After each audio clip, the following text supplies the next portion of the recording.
मेरे प्यारे भाई और बहनों, दोस्तों और युवा साथियों, आप सबको मेरा नमस्कार और अभिनंदन। मेरा नाम राधा सुखानी है। व्यवसाय से मैं डॉक्टर हूँ।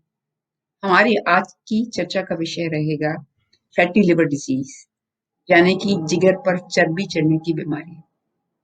फैटी लिवर डिजीज आज सारे विश्व की महामारी बनी हुई है। भारतीय बड़े शहरों में भी इसका प्रकोप बहुत ज्यादा है। कारण क्या है? कारण यह है कि हमारा आहार पौष्टिक नहीं रहा। फैक्ट्री के बने हुए पदार्थ ज्यादा हैं, जिनमें परिष्कृत या रिफाइंड तेल, आटा और चीनी की मात्रा अधिक है। जीवन शैली संतुलित नहीं, सोने उठने, खाने पीने, व्यायाम विश्राम का कोई ठौर ठिकाना नहीं।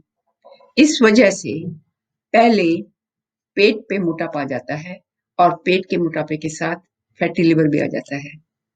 फैटी लिवर की सबसे गंभीर समस्या ये है कि इससे लिवर की कार्यशक्ति तो कम हो ही जाती है, पर साथ ही साथ कई गंभीर बीमारियों का खतरा बढ़ जाता है, जैसे कि हाई ब्लड प्रेशर, जैसे कि डायबिटीज, थायराइड डिजीज, दिल की बीमारी, कैंसर इत्यादि। तो आप समझ लीजिए कि फैटी लिवर डिजीज यह वो खतरे का सायरन है जो हमें ये चेतावनी देता है, ये संकेत देता है कि कई गंभीर बीमारियां अपनी जड़ शरीर में डाल रही हैं। तो आज इसी विषय पे चर्चा करेंगे कि ये फैटी लिवर डिजीज है क्या, इसके कारण क्या हैं और इसका निवारण कैसे कर सकते हैं। यह तो जानी मानी बात है कि अगर कारण पता न तो निवारण कैसे करेंगे। आप में से जिनको इस विषय के बारे में लिखित जानकारी चाहिए, तो आप हमारी वेबसाइट www.foodlifestylebalance.com पे जा सकते हैं। ये वीडियो जो अभी आप देख रहे हैं, ये भी हम इसी वेबसाइट पे पोस्ट कर देंगे, तो आप उसको देख सकते हैं। अब लिवर हमारे शरीर के लिए क्या करता है? लिवर शरीर का सबसे बड़ा अंग है। एक वयस्क मनुष्य में लिवर का वेट 1.25 से 1.5 किलो के करीब होता है। लिवर हमारे शरीर की बहुत ही अद्भुत फैक्ट्री है। जो भी हमारे खाने में खाद्य पदार्थ आते हैं, लिवर उनको लेकर के उनमें से पौष्टिक तत्व बनाता है, उनको सजा कर संवार कर सारे शरीर का पोषण करता है। तो carbohydrate, protein, fats, vitamins, minerals जो भी हमें खाने से मिलते हैं, वो पहले लिवर में ही जाते हैं। लिवर हमारे शरीर में ग्लूकोज का मात्रा बनाए रखता है। जब लिवर में फैट आ जाता है तो डायबिटीज का खतरा बहुत बढ़ जाता है। शरीर में नए प्रोटीन का निर्माण भी लिवर ही करता है, जो हमारी मांसपेशियों को और हमारी कोशिकाओं को मजबूत रखते हैं। शरीर का हेल्दी कोलेस्ट्रॉल भी लिवर ही बनाता है। हमारे शरीर का 80% कोलेस्ट्रॉल लिवर में ही बनता है और सिर्फ 20% बाहर खाने से आता है। अगर हम लिवर में गलत खाना खाने डालेंगे तो गलत कोलेस्ट्रॉल बनेगा। अगर हम प्राकृतिक खाना लिवर में डालेंगे तो अच्छा कोलेस्ट्रॉल बनेगा। इसके बारे में आगे और चर्चा करेंगे। शरीर में जितने भी विषैले पदार्थ आते हैं, उनका निकास भी लिवर ही करता है, उनकी साफ सफाई भी लिवर ही करता है। और ये विषैले पदार्थ हमें खाने से आते हैं, पानी से आते हैं और पर्यावरण से आते हैं। अगर चोट लग जाए तो खून का बहाव रोकने में लिवर के क्लॉटिंग फैक्टर्स ही काम आते हैं। अगर क्लॉटिंग फैक्टर्स अपना काम न करें तो खून का बहाव रुकता नहीं, और यही होता है जब लिवर फेल होने लगता है, लिवर में बीमारी बढ़ जाती है, तो खून का बहाव रोकना मुश्किल हो जाता है। अब आप क्या खा रहे हैं, उसी पे निर्भर है कि आपके लिवर की सेहत, लिवर की मजबूती कैसी रहेगी। अगर आपका खाना प्राकृतिक है तो लिवर सुंदर रहेगा, लिवर मजबूत रहेगा, लिवर का रंग गहरा गुलाबी रंग का होगा। पर अगर आप खाना कृत्रिम खा रहे हैं, फैक्ट्री का बना खा रहे हैं, जिसके अंदर मैदा, चीनी, उसके बने हुए पदार्थ, पास्ता, पिज्जा, चीज, बर्गर्स, तली हुई चीजें, नमकीन, पनीर, मिठाइयां जो भी गिन लें, और शराब, मीठे पेय पदार्थ, तो आपके लिवर में फैट चढ़ जाएगा। लिवर की शक्ल बिगड़ जाएगी, पीला काला हो जाएगा, उसकी कार्य शक्ति भी जाएगी और कई नई बीमारियां भी आएंगी। तो लिवर के फैट के या लिवर की बीमारी के 3 बड़े कारण हैं। एक तो शराब का सेवन, दूसरा आहार और जीवनचर्या का असंतुलन, और तीसरा वायरल इन्फेक्शन जैसे हेपेटाइटिस वायरस बी, सी इत्यादि। आज हम सिर्फ फैटी लिवर की बात करेंगे, और फैटी लिवर के दो कारण हैं, शराब का सेवन और भोजन और दिनचर्या। तो 25 साल पहले फैटी लिवर का सबसे बड़ा कारण था शराब का सेवन, पर पिछले 25 साल में फैटी लिवर का सबसे बड़ा कारण, फैटी लिवर की सबसे बड़ी महामारी इसलिए है क्योंकि हमारा आहार पौष्टिक नहीं है और हमारी दिनचर्या संतुलित नहीं है। इसको हम कहते हैं NAFLD मेडिकल लैंग्वेज में, non alcoholic fatty liver disease. इसका मतलब फैटी लिवर जो शराब से संबंधित नहीं है, भोजन और जीवन शैली से संबंधित है। तो मैंने जैसे बताया, फैटी लिवर का सबसे बड़ा कारण है कि हमारा आहार पौष्टिक नहीं, हमारी दिनचर्या संतुलित नहीं। उससे पहले पेट में फैट आ जाता है, जब पेट में फैट आ जाता है तो लिवर में फैट खुद ब खुद आ जाता है। तो आज फैटी लिवर के बारे में हम 5 विषयों पे चर्चा करेंगे। सबसे पहले तो ये कि ये फैटी लिवर है क्या, ये हमारे लिए चिंताजनक विषय क्यों है, फैटी लिवर कितना प्रचलित है सारे विश्व में, भारत में। फैटी लिवर के, खास करके non alcoholic fatty liver disease जो भोजन और जीवन शैली से संबंधित है, उसके क्या कारण हैं। अब हमें कैसे पता चलेगा कि फैटी लिवर हमारे में आ गया है, और इसका डॉक्टर निदान कैसे करेंगे, और आखिर में हम इस बात पे चर्चा करेंगे कि फैटी लिवर से हम मुक्ति कैसे पाएंगे, इसका निवारण कैसे करेंगे। तो सबसे पहले, ये फैटी लिवर बीमारी होती क्या है, और ये हमारे लिए चिंताजनक विषय क्यों है। तो जब लिवर में फैट आ जाता है तो उसके लक्षण नहीं होते, ज्यादातर उसके लक्षण नहीं होते, बस सिर्फ दूसरी बीमारियों का खतरा बढ़ जाता है, जैसे कि मैंने आपको बताया, high blood pressure, diabetes, heart disease, cancer इत्यादि। पर 30% फैटी लिवर के लोगों में सूजन आ जाती है या इन्फ्लेमेशन आ जाती है। उसके बाद 15% में लिवर की कोशिकाएं मरने लग जाती हैं और लिवर सिकुड़ने लग जाता है। उसको बोलते हैं सिरोसिस लिवर।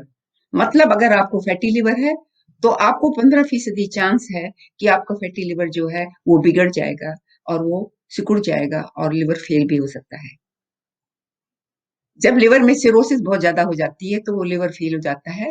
फैटी लिवर के 3% लोग ऐसे हैं जिनका लिवर फेल हो जाता है और उनको ट्रांसप्लांट की जरूरत पड़ती है। आप ये सुनकर आपको आश्चर्य होगा कि 2001 में सारे भारतवर्ष में सिर्फ 8 लिवर ट्रांसप्लांट हुए थे, पर 2019 में 30,000 लिवर ट्रांसप्लांट हुए हैं। अब लिवर ट्रांसप्लांट की सर्जरी जो है बहुत महंगी सर्जरी होती है, और सब तो इस सर्जरी के पैसे नहीं भर सकते। तो आप समझ सकते हैं कि 30,000 का लिवर ट्रांसप्लांट तो हुआ, पर कई सारे मरीज तो इसलिए मर गए क्योंकि उनको लिवर ट्रांसप्लांट नहीं मिला। और लिवर ट्रांसप्लांट कोई हल्की फुल्की सर्जरी नहीं है, बहुत ही बड़ी सर्जरी है। अगर लिवर में सिरोसिस हो जाती है तो उसमें कैंसर की आशंका, खतरा भी बढ़ जाता है। और आजकल लिवर की कैंसर भी एक महामारी की तरह फैल रही है। अब मेडिकल साइंस ने लिवर की गंभीरता को एक शब्दावली दी है। उस शब्दावली से आपको पता चल जाएगा कि आपको कितनी गंभीर लिवर की बीमारी है। तो सबसे पहले तो फैटी लिवर, जब लिवर में फैट आता है उसको बोलते हैं NAFLD, non alcoholic fatty liver disease. दूसरा नैश, नॉन अल्कोहलिक स्टीओहेपेटाइटिस। इसका मतलब लिवर में सूजन आ गई है। तो लिवर में जब सूजन आ जाती है तो उसको नॉन अल्कोहलिक स्टीओहेपेटाइटिस कहते हैं। स्टीओ का मतलब फैट, हेपेटाइटिस का मतलब इन्फ्लेमेशन, सूजन। उसके बाद दूसरी स्टेज है, आखिरी स्टेज है सिरोसिस ऑफ लिवर, जिसमें लिवर की कोशिकाएं मर जाती हैं और लिवर सिकुड़ जाता है, उसको बोलते हैं सिरोसिस। सिरोस के बाद आगे चलता रहता है सिरोसिस, तो लिवर फेल हो जाता है, कई बार सिरोसिस के साथ कैंसर आ जाती है। तो मैंने जैसे बताया कि फैटी लिवर के अपने लक्षण कई समय तक होते ही नहीं, पर कई गंभीर बीमारियों की आशंका बढ़ जाती है, उनका खतरा बढ़ जाता है, जैसे कि थायराइड प्रॉब्लम, सबसे पहले थायराइड और ब्लड प्रेशर का प्रॉब्लम आ जाता है। तो मेरे को कई बार अक्सर जब थायराइड के मरीज मिलते हैं तो वो मुझे ये कहते हैं कि पहले तो थायराइड आ गया, उसके बाद मोटापा आ गया। मैंने कहा नहीं, बात उल्टी है। पहले पेट का मोटापा आया, उसके बाद थायराइड आई। तो दूसरी बीमारियां जो जिनका खतरा फैटी लिवर से बढ़ जाता है, जो फैटी लिवर से संबंधित है, वो बीमारियां हैं high blood pressure, type 2 diabetes, खराब कोलेस्ट्रॉल, दिल की बीमारी और कैंसर की बीमारी। तो जब फैटी लिवर हो जाता है तो सारे शरीर में एक प्रकार की सूजन आ जाती है, कोशिकाओं में एक तरह की सूजन आ जाती है, खास करके रक्त की नलियों में। तो रक्त की नलियां सूज जाती हैं तो उसमें से खून का बहाव कम हो जाता है। ये खून का बहाव जब कम होता है, उसी की वजह से कई बार आपको हार्ट अटैक आ जाता है या लकवा आ जाता है।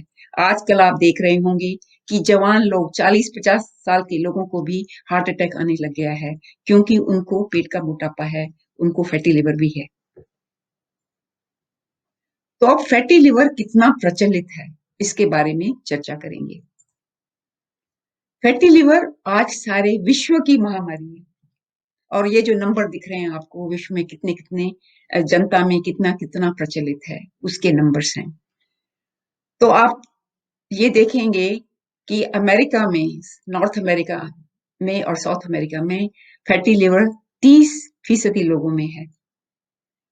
पश्चिमी देशों ने ही अपनी खाने की पद्धति से सारे विश्व में फैटी लिवर की बीमारी फैलाई है, जिसमें आते हैं आपके फास्ट फूड, जंक फूड्स, नकली तेल, नकली चीनी, आटा महीन, ये सब के सब पश्चिमी देशों की खाद्य पद्धति से सारे विश्व में फैले हैं। उसके साथ मोटापा भी फैला है और कई बीमारियां भी फैली हैं और फैटी लिवर भी फैला है।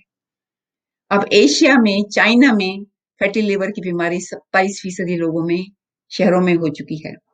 उसका कारण है कि चाइना में पश्चिमी पद्धति के खाद्य पदार्थ को ज्यादा अपनाया गया है, काफी अपनाया गया है। इसकी वजह से 25 साल पहले वहां डायबिटीज भी नहीं थी, और आज डायबिटीज की पूरी महामारी फैली हुई है। तो पश्चिमी पद्धति के खाद्य पदार्थों ने सारे विश्व का अच्छा नुकसान किया है। हम भूल गए हैं कि हमारा प्राकृतिक भोजन कितना अच्छा था। मिडिल ईस्ट में फैटी लिवर की बीमारी 32% में है, यूरोप में 24% में है, और ऑस्ट्रेलिया में 28% में है। सबसे कम से कम फैटी लिवर की बीमारी अफ्रीका में बताई जाती है, 13% में, क्योंकि वहां फास्ट फूड, जंक फूड थोड़ा कम बिकता है। हिंदुस्तान में फैटी लिवर और मोटापा साथ साथ चल रहा है। जब किसी जनता वर्ग में मोटापा बढ़ जाता है तो फैटी लिवर भी बढ़ जाता है। पिछले 10 सालों में भारत में मोटापे की संख्या डबल हो गई है। बच्चों में, शहर के बच्चों में 30% को मोटापा आ गया है, साथ साथ में फैटी लिवर भी आ गया है। हिंदुस्तान में फैटी लिवर 9 से 32% लोगों में है। तो आप समझ सकते हैं 32% लोग बड़े शहरों के लोग हैं, 9% लोग छोटे शहर और गांवों के हैं। तो ये non alcoholic fatty liver disease, मतलब कि फैटी लिवर की बीमारी जो कि भोजन और जीवन शैली से संबंधित है, उसके क्या कारण है? क्योंकि अगर हम उनको उनके कारण पता चल जाएंगे तो हम उसका निवारण भी कर सकेंगे। तो मैंने जैसे आपको बताया था, फैटी लिवर का सबसे बड़ा कारण है शराब का सेवन, और आजकल पिछले 25 सालों में सबसे बड़ा कारण है कि भोजन और जीवन शैली बिगड़ी हुई है, उससे पेट का मोटापा आ जाता है। पेट के मोटापे के साथ कई और बीमारियों के लक्षण आते हैं, जिनके समावेश को हम बोलते हैं मेटाबॉलिक सिंड्रोम। अब मेटाबॉलिक सिंड्रोम में किन लक्षणों का समावेश है, इसके बारे में बात करेंगे।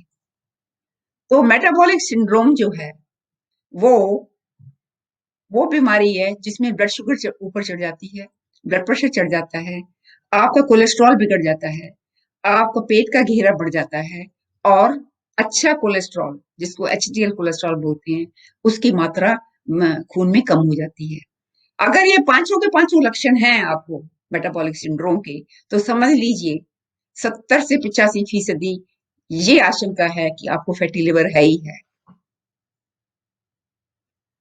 तो चमड़ी का जो मोटापा होता है, कई लोग आपने देखे होंगे कि सारे के सारे मोटे होते हैं, उनमें इतनी बीमारी नहीं होती। पर एक बार पेट का मोटापा आता है, पेट में फैट बढ़ जाता है, तो बहुत बीमारियां आ जाती हैं। तो जब पेट में मोटापा आता है, तो लिवर में भी फैट आ जाता है, मांसपेशियों में फैट आ जाता है, सारे शरीर की कोशिकाओं में फैट आ जाता है, और साथ ही साथ हमारे खून में भी फैट की मात्रा बढ़ जाती है, जिसको बोलते हैं खराब कोलेस्ट्रॉल। तो अगर हम वजन देखें और कमर का घेरा देखें, तो कमर के घेरे का महत्व बहुत ज्यादा है बीमारी के साथ, फैटी लिवर के साथ। तो हमें कमर का घेरा ही कम रखना चाहिए। अगर तोंद बाहर है तो समझ लीजिए बीमारी का घर है। तो तोंद का घेरा मापा जाता है नाभि के लेवल पे, और नॉर्मल साधारण तोंद का घेरा होना चाहिए आपका, आपकी लंबाई से आधा, -2 इंच। तो अगर आपकी लंबाई 5 फुट 10 इंच है, मतलब कि 70 इंच है, तो आपके कमर का घेरा होना चाहिए 33 इंच, पर 35 इंच भी चलेगा। ठीक है, 33 इंच है तो सोने पे सुहागा है, आपको कोई भयंकर बीमारी नहीं होगी। तो आजकल फैटी लिवर की महामारी क्यों फैली हुई है? सबसे बड़ी बात तो ये है कि हमारा खाना बदल गया है पिछले 25 साल में, खास करके 50 साल में। 25 में तो बहुत ही ज्यादा बिगड़ा है। हमारा खाना प्राकृतिक से फैक्ट्री का हो गया है, बाजार का हो गया है, जिसमें मैदे की मात्रा अधिक है, चीनी की मात्रा अधिक है, मीठे पेय पदार्थ बहुत हैं। पास्ता, चीजा, पश्चिमी सभ्यता के, पश्चिमी पद्धति के खाने बहुत ज्यादा बढ़ गए हैं बड़े शहरों में।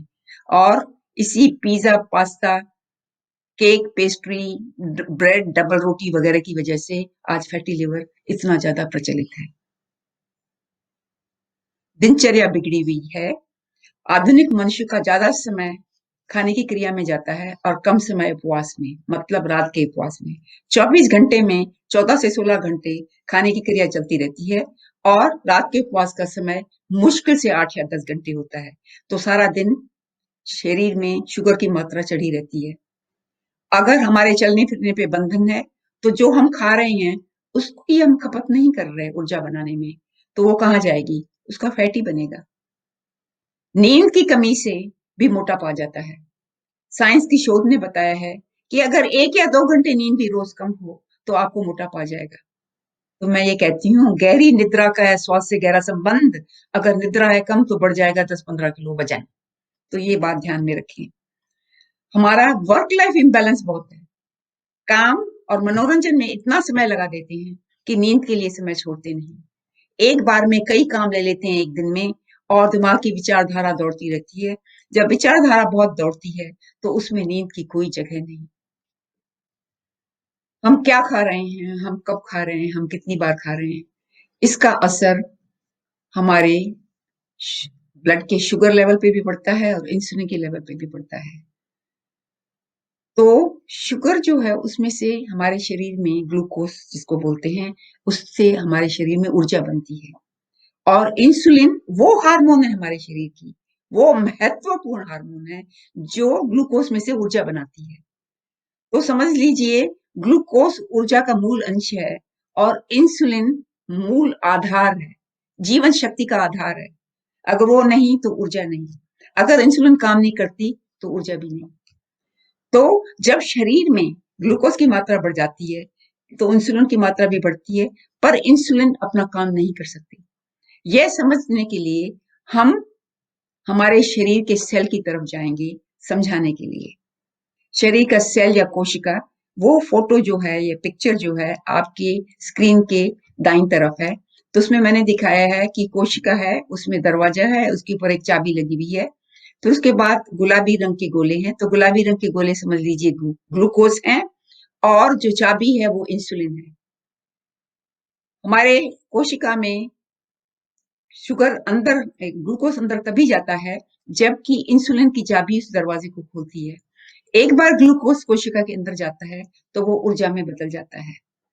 अगर ग्लूकोज हमारे शरीर में बहुत ज्यादा है, तो कोशिका घबरा जाती है और वो अपना दरवाजा कम कर देती है, क्योंकि ज्यादा ग्लूकोज कोशिका के लिए बहुत हानिकारक है, उसको भस्म कर देता है। तो वो अपना दरवाजा बंद कर देती है, जैसे तैसे खोलती नहीं।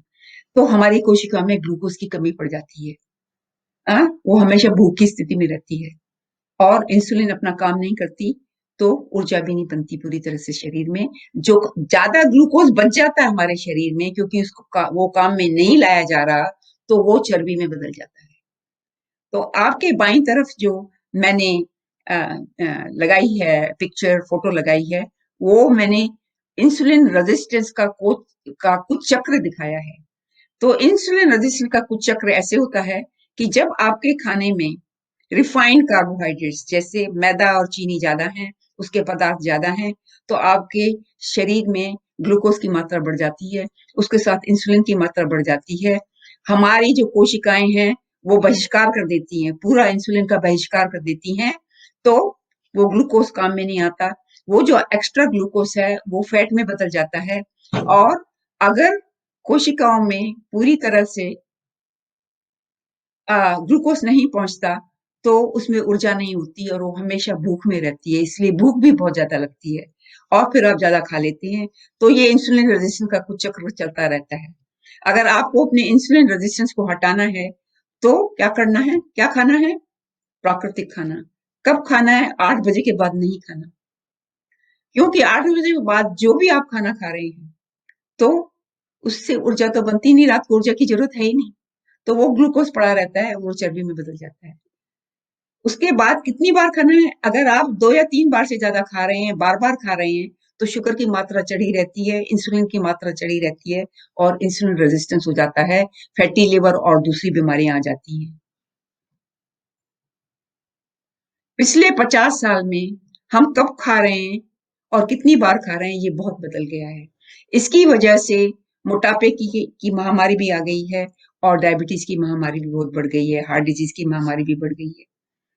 तो आप समझ लें कि 1970 से पहले सारे विश्व में मोटापे मोटापा 1% से कम लोगों को था और डायबिटीज 5% से कम लोगों को थी, पर आज ये सब महामारी बन चुकी है। तो ये क्यों? क्योंकि 1970 से पहले विश्व के सारे लोग ज्यादा से ज्यादा दिन में तो 2 या 3 बार खाते थे। 1980 के बाद इतना ज्यादा फैक्ट्री का खाना बाजार में फास्ट फूड, जंक फूड मिलना शुरू हो गया है कि लोग सारा दिन नाश्ता खाते रहते हैं, पैसा भी जेब में थोड़ा ज्यादा आ गया है।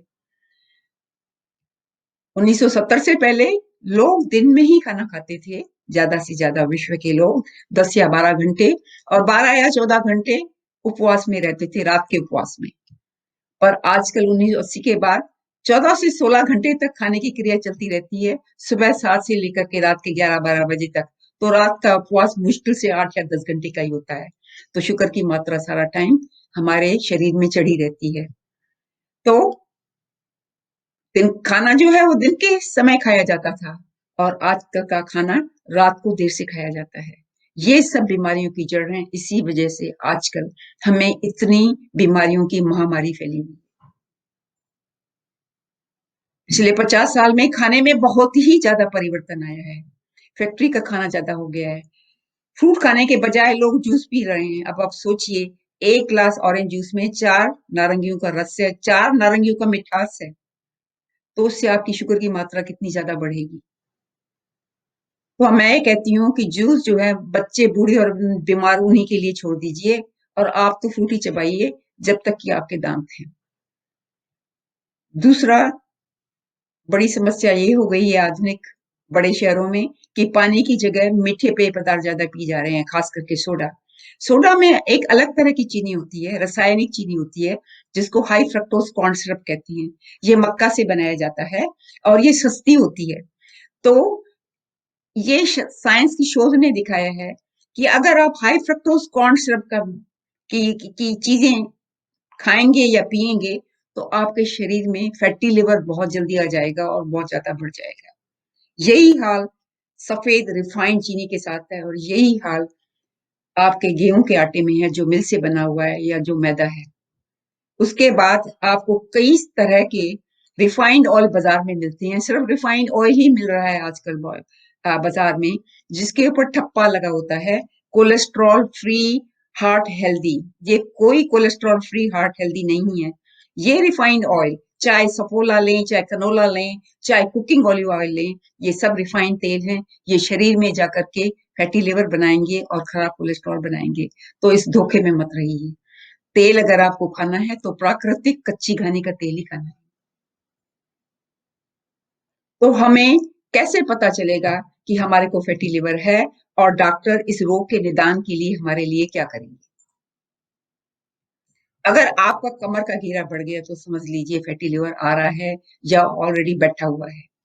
तो अगर आप अपनी आंखें नीचे करते हैं और अपने पैर नहीं दे सकते तो समझ लीजिए पेट का मोटापा है और काफी भयंकर है।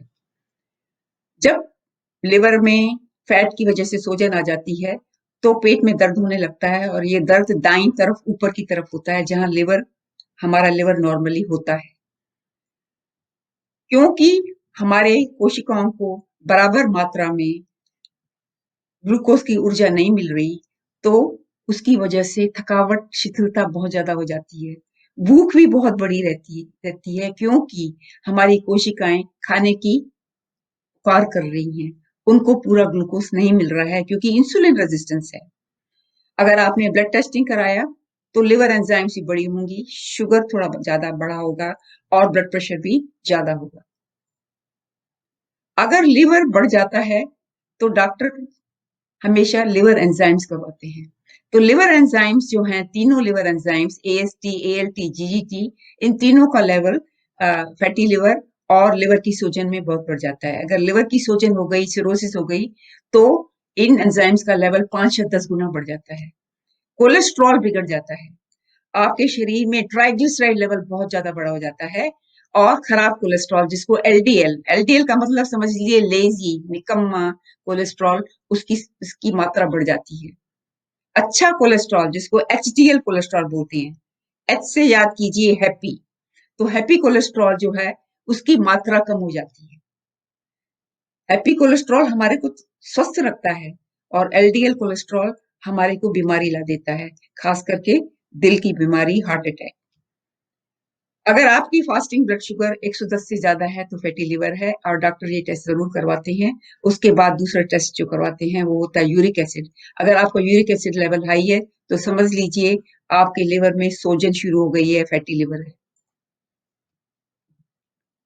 तो जब फैटी लिवर की समस्या आगे चलने लगती है तो डॉक्टर हेपेटाइटिस का टेस्ट भी करवा देते हैं। अगर उनको शक पड़ता है कि लिवर ठीक काम नहीं कर रहा है तो देखना चाहते हैं कि कहीं आपको वायरल इन्फेक्शन तो नहीं है, जैसे हेपेटाइटिस बी वायरस या हेपेटाइटिस सी वायरस।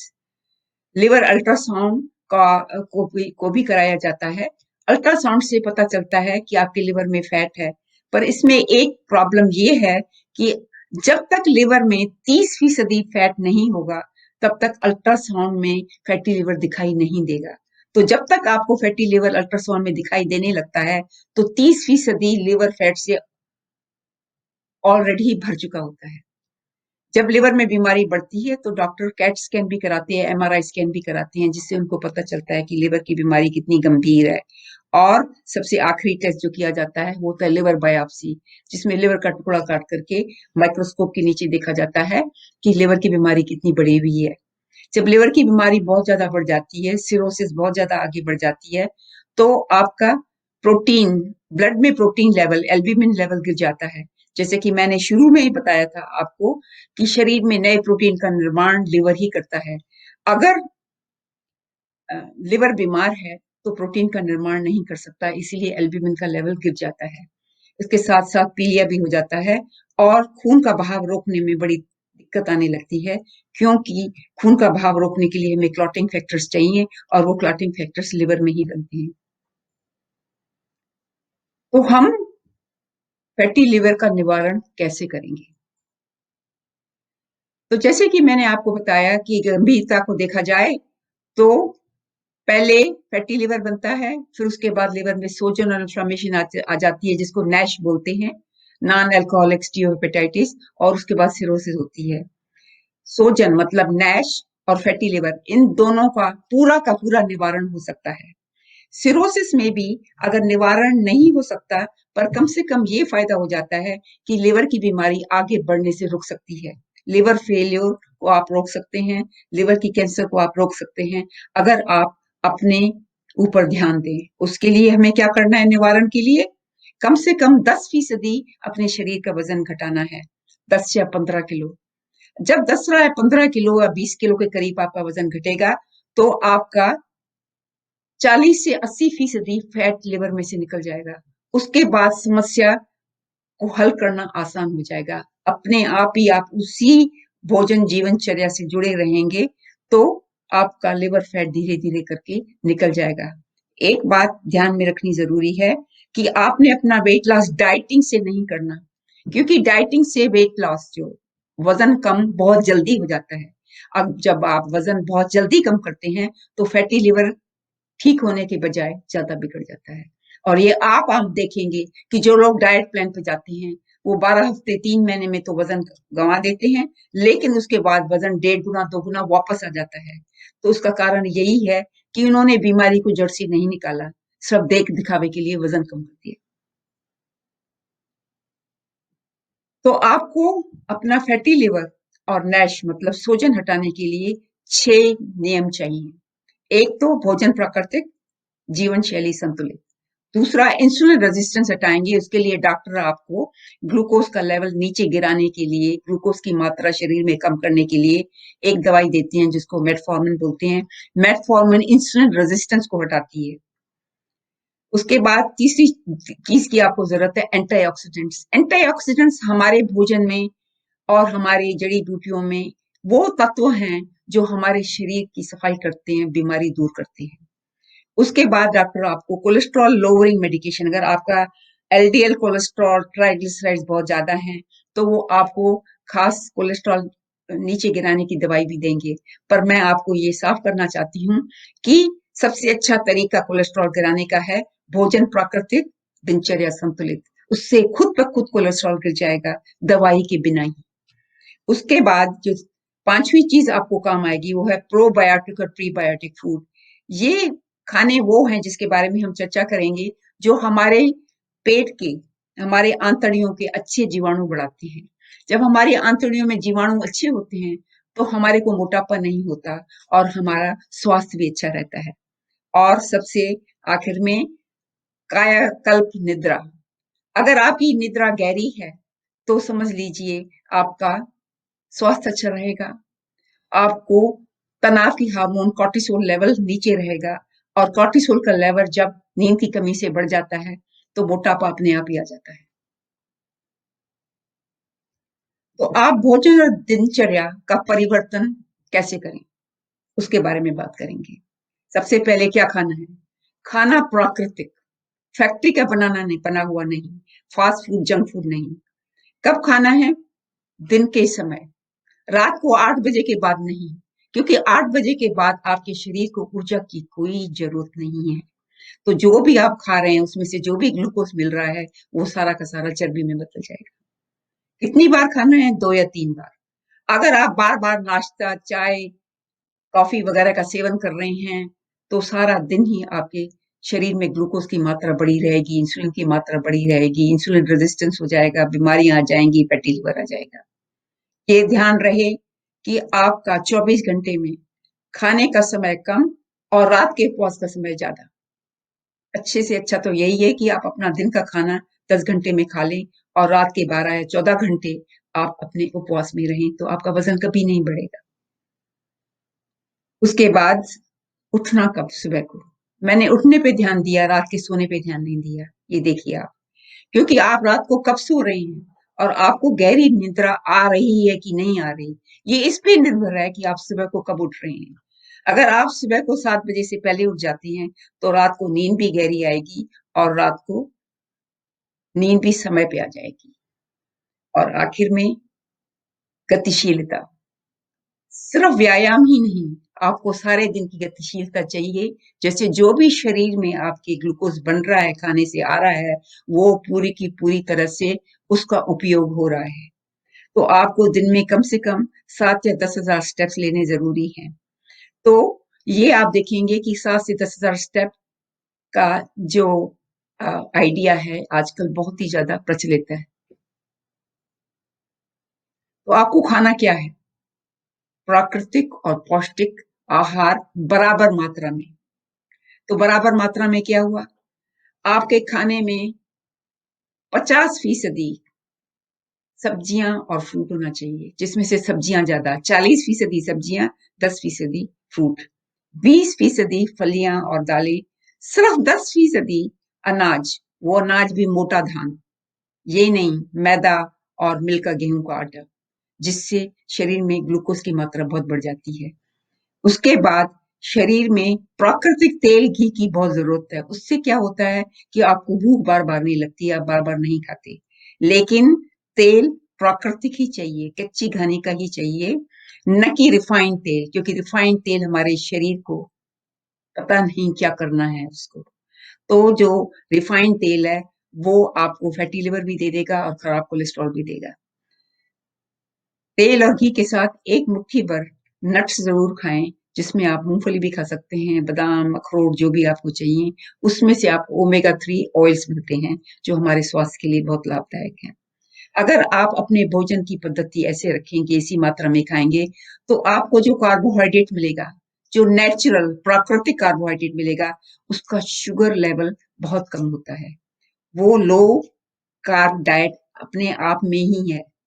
आपको लो कार्ब डाइट की कोई जरूरत नहीं। अगर आप प्राकृतिक खाना खा रहे हैं तो वो खुद ब खुद लो कार्ब है, क्योंकि उसमें चीनी की मात्रा कम होती है। प्रोटीन जो आपको मिलेगा प्राकृतिक भोजन से वो अल्कलाइन है, क्षारीय है, अम्लीय नहीं है। अम्लीय प्रोटीन होता है जो कि आपको मांस से और दूध के घने पदार्थों से मिलता है। यही हाल हमारे फैट का भी है। जो हमारा फैट है, जो हमें प्राकृतिक तरीके से मिलता है, वो अनसैचुरेटेड फैट या स्वास्थ्य के लिए लाभदायक फैट है। लेकिन जो फैट हमारे को मांस से और दूध के घने पदार्थों से मिलता है, वो फैट सैचुरेटेड फैट है, जो हमारे शरीर के लिए लाभदायक नहीं है। साथ में साथ अगर आप प्राकृतिक भोजन इस मात्रा में खा रहे हैं, तो आपको बराबर मात्रा में विटामिन भी मिलेंगे, मिनरल्स भी मिलेंगे और एक बहुत अच्छे पौष्टिक तत्व मिलेंगे, जिनको हम बोलते हैं एंटीऑक्सीडेंट्स। एंटीऑक्सीडेंट्स वो पौष्टिक तत्व हैं जो हमारे शरीर के सारे कोशिकाओं को, सेल्स को अच्छा तंदुरुस्त रखते हैं। अब कौन सी चीजें हमें अपने खाने में से पूरी तरह से निकाल देनी चाहिए अगर हमें मोटापा और फैटी लिवर निकालना है? सबसे पहले रिफाइंड ऑयल, इसको तो आप निकाल के फेंकिए। इसके ठप्पे को ना देखिए, नो कोलेस्ट्रॉल हार्ट हेल्थी, नहीं है, ये झूठ है। दूसरा, आप सोडा से बचे रहिए, क्योंकि इनमें हाई फ्रक्टोज कॉर्न सिरप है जो फैटी लिवर को बहुत बढ़ाती है। और यही हाल आपके मिल के आटे में और मैदे में है, और यही हाल आपकी सफेद चीनी का है।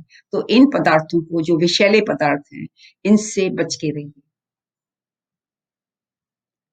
जो भी खाना आपको बाहर से मिलता है, फैक्ट्री से मिलता है, प्राकृतिक नहीं है, वो आपका मोटापा भी बढ़ाएगा, फैटी लिवर भी बढ़ाएगा और कई बीमारियां भी देगा। तो आप समझ सकते हैं, इनमें चीनी की मात्रा ज्यादा है, इसमें मैदा बहुत ज्यादा है। जैसे कि आपके biscuits, bake goods, muffins, cakes, pastries, double रोटी, मिठाइयाँ, दूध की बनी हुई घनी मिठाइयाँ, पनीर इत्यादि। एक बात और ध्यान रहे कि पेय पदार्थ जो हैं आपके वो हों जो मीठे ना हों। अगर पेय पदार्थ मीठे हैं तो शरीर में ग्लूकोज की मात्रा बढ़ी रहेगी। तो मीठे पेय पदार्थ में सबसे बुरे पेय पदार्थ जो हमारे शरीर में फैटी लिवर बहुत करते हैं, वो दो हैं। एक तो आपकी सोडा, जिसमें हाई फ्रक्टोज कॉर्न सिरप होती है, और दूसरा फ्रूट जूस, जिसमें फ्रक्टोज शुगर बहुत ज्यादा होती है। फ्रक्टोज शुगर जो होती है वो फैटी लिवर बहुत बढ़ाती है। अगर आपको फैटी लिवर है और अगर आपने शराब का सेवन किया, तो समझ लीजिए कि लिवर की हालत बहुत खराब हो जाएगी। इसीलिए अगर आपको पेट का मोटापा है, तो आप ध्यान रखें कि शराब का सेवन ना करें ज्यादा। मैंने आपको ये बताया कि फैटी लिवर बिगड़ जाएगा अगर आप मांस बहुत ज्यादा खाएंगे, क्योंकि मांस में सैचुरेटेड फैट है, और यही हाल आपके दूध में है। जो भी जो भी पदार्थ आपको जानवर से मिलता है, उसमें सैचुरेटेड फैट होता है, और वो सैचुरेटेड फैट जो है वो आपके लिवर के फैट को बिगाड़ देता है, बढ़ा देता है। साइंस ने अच्छी तरह से हमें समझा दिया है कि खाने में सबसे जरूरी चीज है कि आपके खाने की क्वालिटी क्या है, वो प्राकृतिक है कि नहीं। कैलोरीज का कोई महत्व नहीं, क्योंकि जब आप प्राकृतिक खाना खाते हैं तो वो खुद ब खुद उसमें कैलोरीज कम होती है, खुद ब खुद उसमें चीनी कम होती है। ये जानी मानी बात है। कि अगर आपके खाने में शुगर ज्यादा है तो आपको भूख भी बहुत ज्यादा लगेगी और आपके शरीर में फैट भी बहुत ज्यादा बनेगा। और उसकी जगह पे आपके खाने में अगर प्राकृतिक तेल है, कच्ची घानी का सरसों का तेल, तिल का तेल या कोकोनट ऑयल है, थोड़ा सा घी है, तो आपको घंटों तक भूख नहीं लगेगी, पेट भरा रहेगा और आप ज्यादा नहीं खाएंगे और आपको मोटापा और फैटी लिवर नहीं होगा। पर उस प्राकृतिक तेल की बजाय अगर आप नकली तेल खाएंगे जिसके ऊपर हार्ट हेल्दी कोलेस्ट्रॉल फ्री लिखा है, तो आपको कोई फायदा नहीं होने वाला, नुकसान ही होगा।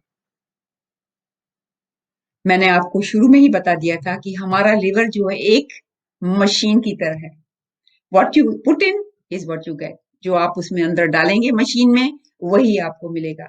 अगर उस मशीन में प्रकृति की जगह आप फैक्ट्री का बना हुआ खाना डालेंगे जिसमें परिष्कृत तेल है, परिष्कृत चीनी है, परिष्कृत रिफाइंड शुगर है, तो इन रिफाइंड खानों से आपको बहुत फैट भी मिलेगा, कोलेस्ट्रॉल भी बिगड़ जाएगा और आपकी तबीयत भी बिगड़ जाएगी। तो आप अपनी लिवर की मदद कीजिए। फैटी लिवर हटाना है तो प्राकृतिक खाना ही खाइए।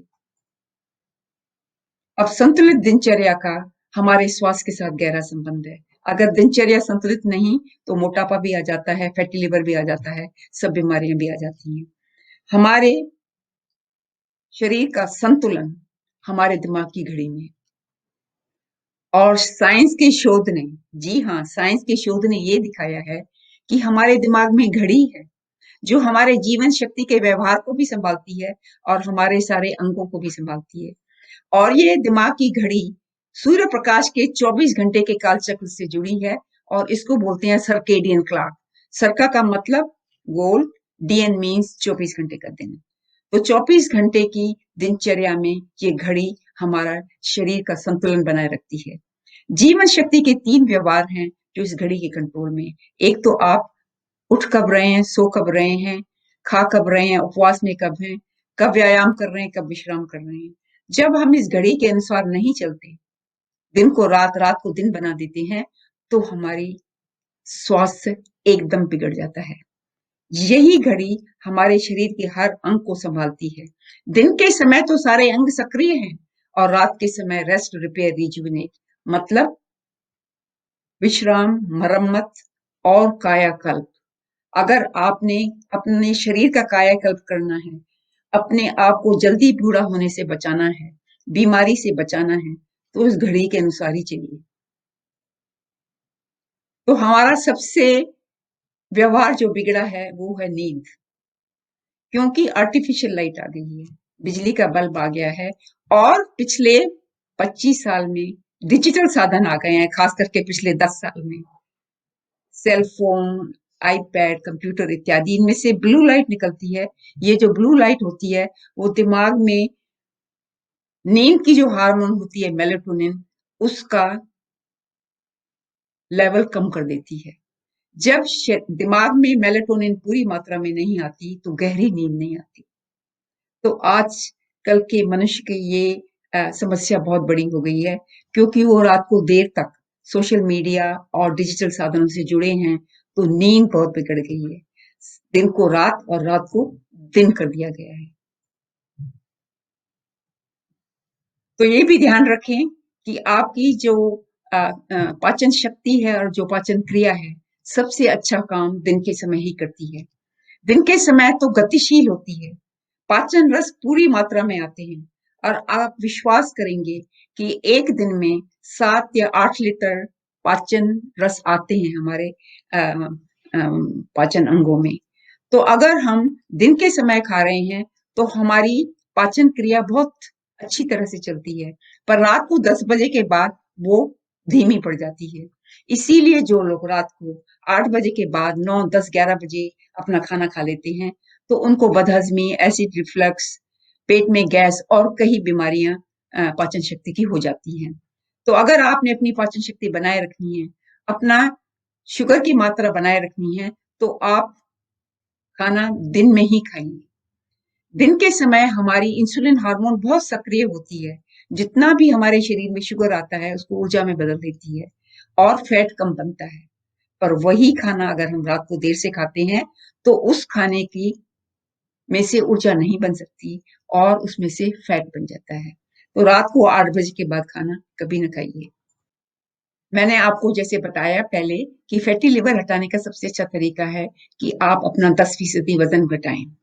और ये 10% वजन डाइटिंग से ना घटाएं, क्योंकि डाइटिंग से जब आप 3 महीने में ज्यादा वजन घटा देते हैं तो फैटी लिवर अच्छा होने के बजाय बिगड़ जाता है, ज्यादा हो जाता है। इसीलिए पहले तो वजन कम होता है, लेकिन 6-8 महीने में वजन दुगना वापस आ जाता है। तो वेट घटाने का सबसे अच्छा तरीका है नियमित समय पे खाना और नियमित समय उपवास, जिसको हम मेडिकल साइंस में बोलते हैं टाइम रेस्ट्रिक्टेड ईटिंग या इंटरमिटेंट फास्टिंग भी बोलते हैं। पर ये फास्टिंग नहीं, फास्टिंग का मतलब है कि 24 घंटे में आप खाना कम खा रहे हैं, लेकिन टाइम रेस्ट्रिक्टेड ईटिंग में आप खाना 24 घंटे में कम नहीं खा रहे हैं, उतना ही खाना खा रहे हैं, लेकिन उसको कम घंटों में खा रहे हैं और रात के उपवास का समय बढ़ा रहे हैं। तो आप क्या कर रहे हैं, घड़ी को देख करके उस हिसाब से खा रहे हैं, लेकिन कैलोरी काउंटिंग बिल्कुल भी नहीं। कैलोरी काउंटिंग में लो कैलोरी डाइट से कुछ फायदा नहीं। 50 साल से हम हजारों अरबों पैसे बिगाड़ रहे हैं, लेकिन सारे डाइट प्रोग्राम्स 50 साल में फेल हो चुके हैं। हमारे शरीर की रचना ऐसी है कि दिन के समय जब हमें हमारे खाने से शुगर आ रही है तो हम उसको ग्लूकोज को ही ऊर्जा के रूप में बदलते हैं। पर रात के उपवास के समय जब ग्लूकोज हमारे को खाने से नहीं आ रहा तो हम फैट को यूज करते हैं, मतलब जो हमारे शरीर में चर्बी जमा है उसको यूज करते हैं। इसको हम बोलते हैं कीटो साइकिल। जब हम ग्लूकोज को यूज करते हैं तो उसको बोलते हैं ग्लूकोसाइकिल। ग्लूकोसाइकिल का मतलब जो ग्लूकोज हमें खाने से मिल रहा है, और जब आप एक बार खाना खाते हैं तो आपको 2 या 3 घंटे का ग्लूकोज उससे मिल जाता है। तो रात के समय आप समझते हैं कि अगर आपने रात का खाना 8 बजे से पहले खा लिया और दूसरे दिन का खाना आप 10 बजे खा रहे हैं, तो रात भर में आप कितनी ज्यादा चर्बी अपने काम में लाएंगे और चर्बी को खत्म करेंगे। तो ये हमारी प्राकृतिक रचना है। हमें कीटो डाइट खाने की कोई जरूरत नहीं है। आप अपने शरीर को ही कीटोजेनिक बना दें तो हमारे लिए ज्यादा फायदेमंद है। तो हमारे लिए टाइम रेस्ट्रिक्टेड ईटिंग की पद्धति क्या करती है, हमारे शरीर को कीटो मोड में डाल देती है। मतलब हम अपनी चर्बी को खुद ब खुद खत्म कर देते हैं ऊर्जा बना करके। हमारा ग्लूकोज और इंसुलिन का लेवल कम हो जाता है, क्योंकि रात के 16 घंटे में आपको ग्लूकोज नहीं मिला। ग्लूकोज नहीं मिला तो इंसुलिन भी नहीं बना, तो दोनों ही कम हो जाते हैं। तो इंसुलिन रेजिस्टेंस भी खत्म हो जाता है। एक बार इंसुलिन रेजिस्टेंस खत्म हो जाता है तो आपको बार बार भूख नहीं लगती। आपको अचानक 2 हफ्ते में पता चलना लग जाएगा कि जब आप टाइम रेस्ट्रिक्टेड ईटिंग शुरू करेंगे तो 2 हफ्ते में आपको लगेगा मेरे को तो भूख ही नहीं लग रही। तो भूख खुद ब खुद गायब हो जाएगी। तो मैंने बताया कि हमारी जो आंतड़ियां हैं 12 घंटे दिन के समय बहुत अच्छा काम करती हैं। तो खाने का जो अच्छा समय होता है 7 से 7 और 8 से 8, 12 घंटे का दिन का समय।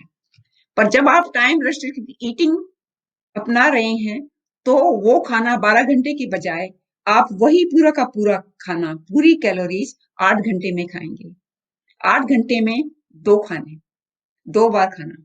अगर आप 8 घंटे में 2 बार खाना खाएंगे तो आपका वजन बड़े आराम से कम होता जाएगा, फैटी लिवर चला जाएगा।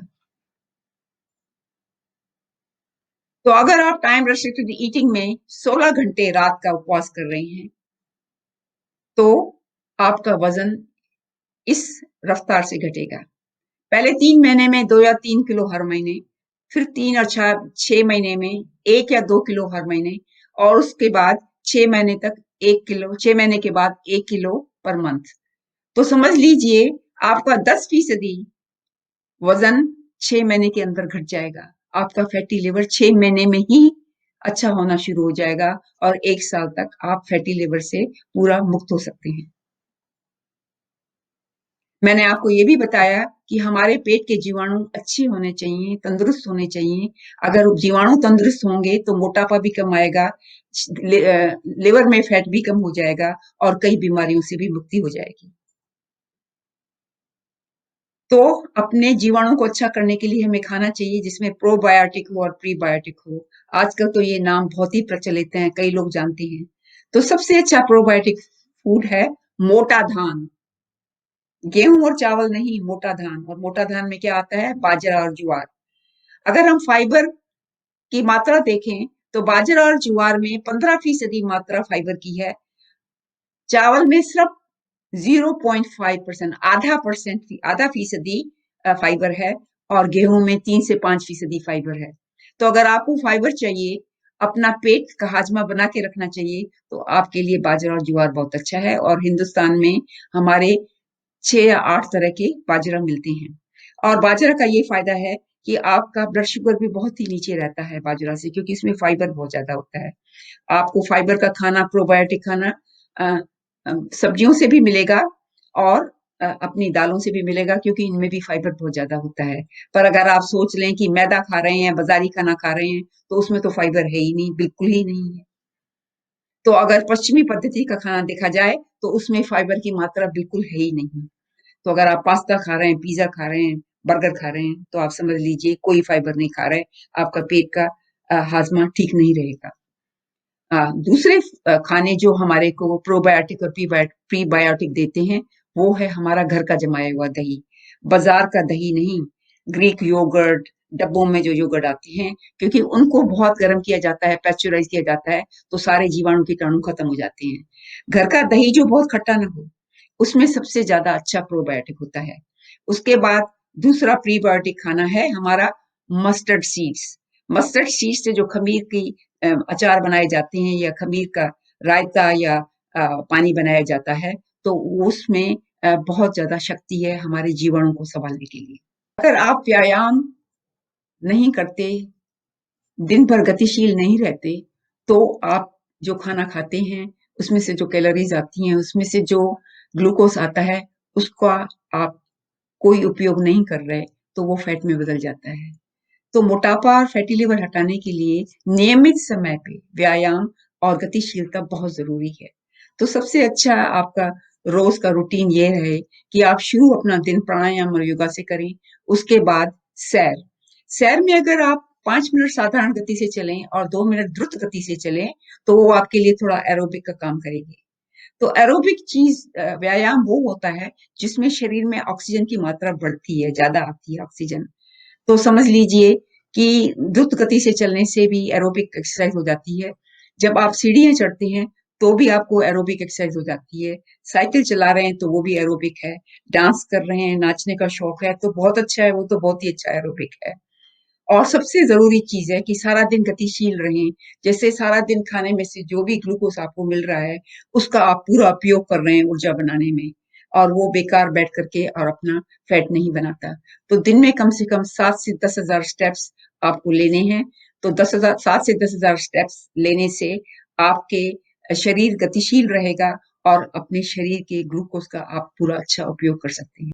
अगर आपको फैटी लिवर है, तो आपको कुछ एक दवाइयाँ अ, काम आएँगी।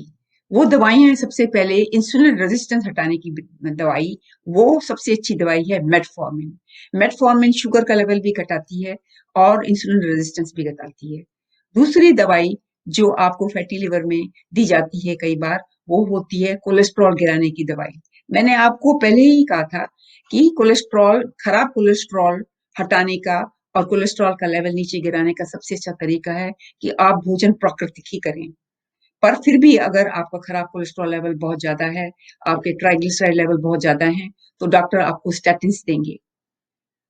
अगर आप स्टैटिन्स ले रहे हैं, तो ये ध्यान रखें कि आप एक एंजाइम लें, को CoQ10 जिसको बोलते हैं, क्योंकि कई बार स्टैटिन से आपके मांसपेशियों में और नर्व्स में दर्द और कमजोरी ज्यादा आ जाती है। इसको हटाने के लिए CoQ10 बड़ा अच्छा काम करती है। और हम जो एशियन लोग हैं, उनमें CoQ10 एंजाइम की कमी रहती है, इसलिए उनको स्टैटिन्स के ये वाले अ, अ, दुष्प्रभाव ज्यादा होते हैं। साथ में अगर आपको मोटापा और फैटी लिवर है, तो आप देखेंगे कि आपका विटामिन डी भी कम होगा, आपका B12 लेवल भी कम है, सी और ई भी कम है। तो इसके लिए डॉक्टर आपको मल्टीविटामिन देते हैं। पर मैं फिर से आपको यही कहूंगी कि अगर आप इनको प्राकृतिक भोजन के जरिए लें, तो आपके स्वास्थ्य के लिए ज्यादा अच्छा है।